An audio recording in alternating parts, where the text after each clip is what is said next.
You know, I've been security around here for a while. I'm from the practice, and I understand that somebody's been stealing things over at Boston Public. The food and milk that's usually in this truck is meant to provide nourishment for the hard-working crew of Boston Public. One night a week ago, this truck became the scene of a crime. Anonymous employee, can you tell me what happened on the night you witnessed this crime? Well, it was really scary. This strange car, it pulled up over here behind this black truck, and a strange person got out, and I wasn't for sure, so I was watching, and he got out of his car here, and he looked all around to make sure that nobody saw what he was doing. Then he snuck over like this, and he was still looking to make sure nobody could see. Then he went in this truck right here, and I watched. And the next thing I know, he came in here and he got a carton of milk. And he came out and he looked and he was watching to make sure that nobody could see. And then he ran to his car and he put it in the trunk of his car, and then he jumped in and he sped off. In medieval times, people caught stealing were put in blocks and subject to public humiliation. In the new millennium, humiliation has taken on a new banner.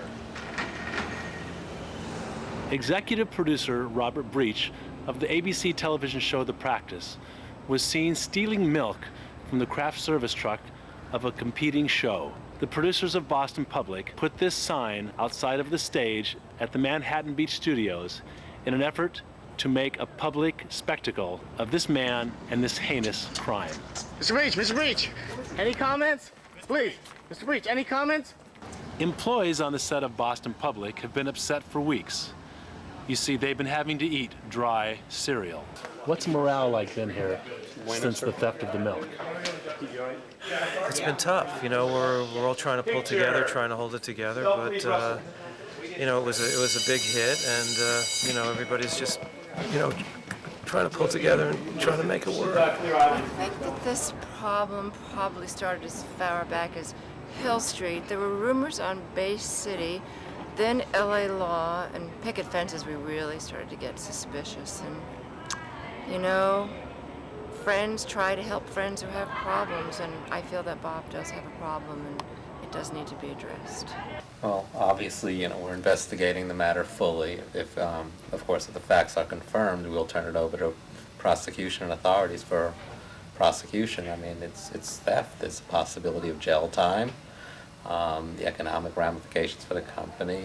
You're stealing from company money. It's going to throw the shows over budget, possibly, depending on the quantity and the volume that was taken here. But until we finish our investigation, we don't really have a further comment to make at this time.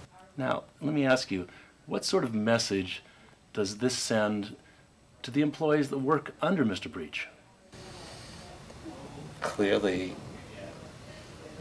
the wrong message, that as if this is property of Mr. Breach and everything is his company property and should be respected as such as company property, and to be taken for his own personal use is just inappropriate, as well as I said before, possibly criminal.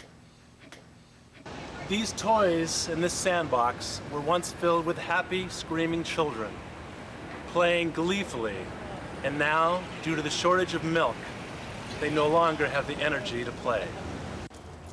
These children are out on a daily ride, searching desperately for milk. As an expectant mother, I have concerns about the milk shortage. My baby needs the milk. Bobby can't have all of it. Bob, I'm really concerned. If you have a problem with milk and you need more milk, you can come to me any day you want. I'm right here for you, baby. You know, this couldn't happen in Chicago. On my side of town, we know what to do with people like this. I think it's preposterous. Bob Breach, of all people, with the money he has. Yeah, come to Chicago. We know how to take care of you. I like to defend the guy, to be honest with you. You know, he claims that he was coming home and he realized that all he had in his refrigerator was a couple of gallons of curdled milk. He said, he even told me that he smelt it in the morning and it was curdled. And he said he had a lot of homework to do. He was going to be drinking a lot of coffee that night.